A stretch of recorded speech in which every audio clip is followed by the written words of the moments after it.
Hey guys, this is editorial analysis for 10th October 2016. This is a very long day indeed. Like there are too many editorials from too many newspapers. So I'm just going to shorten it as much as possible and do it very quickly. Let's go to the first one. This is from the Hindu newspaper. It's on the issue of ease of doing business in India.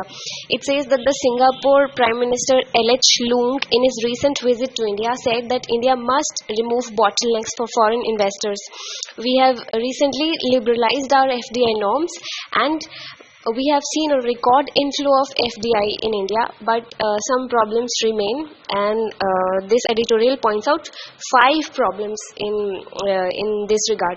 Firstly, the editorial says that Indian officials they told that Singapore's Prime Minister and business leaders that they can freely invest in India if they can acquire the land on their own. But according to Singapore's PM, this condition makes investing in India almost impossible. Industrial parks that were proposed by Singapore in the past remain non-starters till now.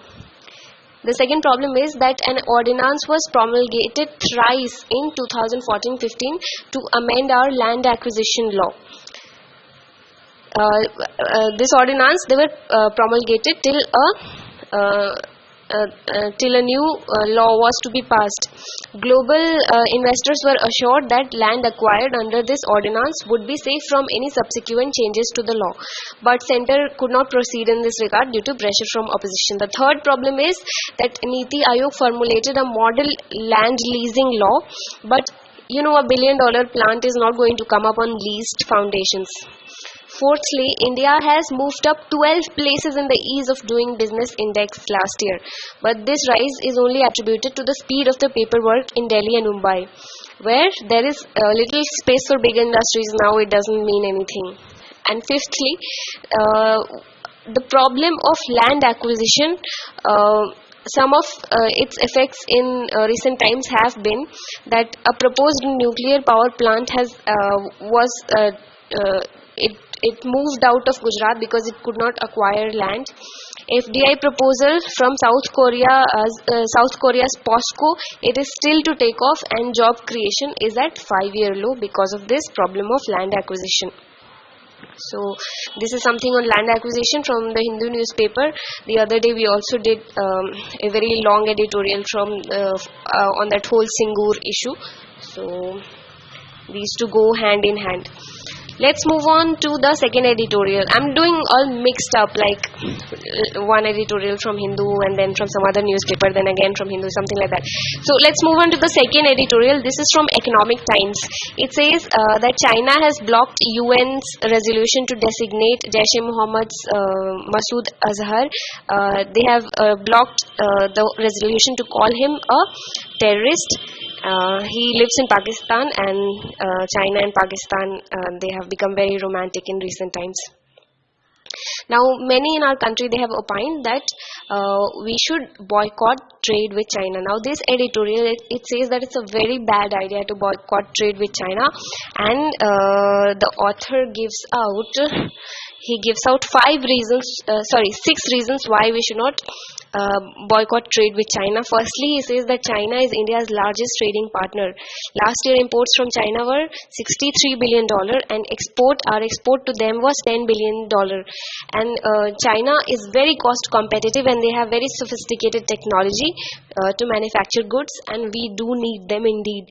Secondly, 32% of our imports from China are in the electronics sector, and they help us in the whole thing of digital India very much.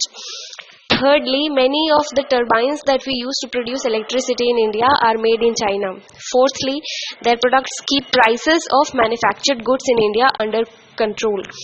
Fifthly, their bulk drugs keep our pharma industry running. Sixthly, our exports to the world contain imported components. That means what we export to the rest of the world, we basically our products contain imported components, and lots of those imported components we import from China. So Chinese imports in our country actually boost our own global competitiveness. Let's go to the so that's it on our why we should not block trade with China. Let's go to the third editorial. This is also from Economic Times. It says that India has expressed its reservations about a recent resolution at the Assembly of International Civil Aviation Organization to regulate emissions from international aviation. It means, it implies that excess emission required to be excess emission from civil aviation will have to be offset by means of measures such as afforestation or carbon capture. So the International Civil Aviation Organization has decided to cap it at the amount of emissions produced in 2020, the year 2020. How much soever emissions we are producing then through civil aviation, we will just stop at that. And if we are producing extra emissions, then we will have to go for compensatory afforestation and all. So we have expressed our reservation as a country. What are our problems? Firstly, that aviation sector in India is still not mature. It is growing at 23% annually, and it is expected to grow sharply in the future due to our sharp economic growth in this country. So that means that we will have to offset that emission by undertaking compensatory emission reduction measures. And this will be an undue economic burden on our airlines, and it will decrease our competitiveness globally. And secondly, that other countries in BRICS, they already have near optimum aviation infrastructure. So this is our problem. So we have to bring it to the notice of International Civil Aviation Organization. That is from Economic Times. Let's move on to the fourth editorial today. This is from the Indian Express. So the editorial says that every winter in Delhi, because there's a huge amount of pollution and the city gets covered by a thick blanket of smog. So, and what this smog causes is it causes allergies, asthma and other respiratory problems. So what is the main cause of this smog? The main cause is that farmers in Punjab, Haryana, Rajasthan and UP, they prepare their fields for winter crops in early October. So for this they burn the stubble left after paddy cultivation. So in the last season, the paddy that they have cultivated, just before the winter cultivation, what they do is that the last season's stubble that is still left in the fields, they just burn it. So on this, the Delhi High Court has said that this must be stopped, and if it does not, the chief secretaries of the states Punjab, Haryana, Rajasthan and UP, they will be held responsible if this crop stubble burning is not stopped immediately. Last year, the National Green Tribunal also asked the same from the states. But this has little effect. And why does this have little effect? Why aren't farmers doing something about it? This is because they don't find market for their residue. And same patch has to be cultivated within the next 15-20 days. Like they harvest their paddy, and then again within next 15-20 days they have to reharvest it again. So they don't find markets for it, and they have to recultivate it quickly. And then there are some businesses that collect straw from the fields, but they can charge up to around 10 lakh rupees. So it's very costly. So the author here suggests certain measures. First of all, what the farmers can do is that they can sell it to those biogas plants. Secondly, they could make compost out of it, very environment friendly. And thirdly, some of the suitable heaps can also be used for mushroom cultivation. You know, the demand for mushroom in India is rising, and they are also very good for our nutrition. So that is on the issue of smog in Delhi. These kind of editorials, they don't look important in the first stance, but I feel that they are very important, because I faced some questions in mains like why are these cities, certain cities, hotter than the rest of them, and then you're sitting there in mains and you don't know what to write. So they give out these weird questions. So I thought that you could source out points from such editorials. Let's go to the fifth editorial. This is from Hindustan Times. It says that the Lancet report has come out and it says that child mortality in India is the highest in the world. It was 1.3 million in 2015. Still, childbirth, that means the children who are already dead when they are born, it was 0.61 million in 2015 in India. Just in India, not the entire world, just in India. And we are still far from achieving the sustainable development goals, and sustainable development goals have to be achieved by the year 2030. This was a question in preliminary in 2016. So the author has pointed out certain causes why has the problem of child mortality continued in India.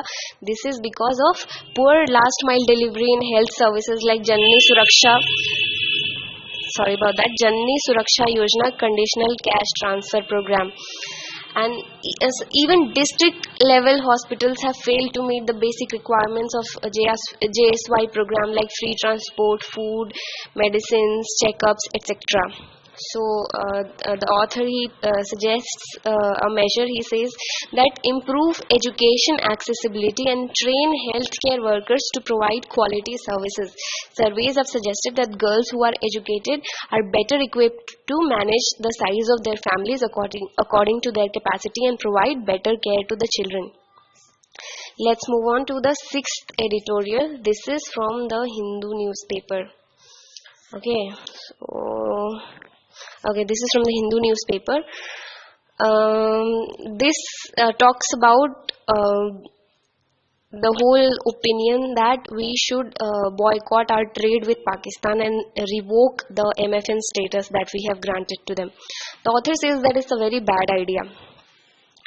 Primarily because of the reason that our exports to them are $2.1 billion, while their export to us is $441 million. That means while we sell them stuff worth $2 billion, we buy only $441 million worth of stuff. So the balance of trade here is in our favor, and the trade embargo will only hurt our economy. It will not hurt them because it's a very minuscule amount for them to lose, given that if they don't find the market, like if we don't buy that product, it's not like they cannot sell it to other people. And the things that we sell them, it's not like they cannot buy from other people. So it will not hurt them, it will hurt us. However, if we have to revoke the MFN, we can. So of course Pakistan is going to go to WTO and say that look, they have blocked the trade. So we can defend ourselves in WTO by basing our action on national security concerns. But there are certain legal problems in this. First of all, we will have to provide a reason to the dispute settlement board of WTO as to how trade in benign stuff like cotton, tomatoes, dates, cements, etc. They affect our national security concerns. We'll have to explain it to them. I think it's going to be very hard. And secondly, such an action on security concerns can only be invoked for trade in fissionable material or arms, or during war or emergency in international relations. According to WTO provisions, if we have to invoke this national security concern thing, it can only be done for trade in fissionable material or arms or during war or emergency in international relations. India will probably use the emergency in international relations thing, but then we'll have to provide compelling evidence of an emergency, given that despite fraud relations in the past, Indo-Pak trade has only increased in the past. So the conclusion that the author gives is that there is a negligible economic impact on Pakistan if we have to bring this trade embargo, and there is potential legal problems on suspending MFN. So it will not benefit much. In fact, evidence shows that high trade equals to less military conflict. And so he suggests that India-Pakistan should boost free trade and strengthen our ties. Okay, so there are 3 more articles, very, very important ones. That is, the first one is on NPS from the Hindu, second one is on organic farming, and the third one is on spectrum allocation. They are in today's newspapers only, but I'm just going to stop now right now for today's editorials, because it's been too much. Otherwise you're just going to lose interest. I'm going to do them tomorrow, so we can keep these videos short. Okay, so thank you.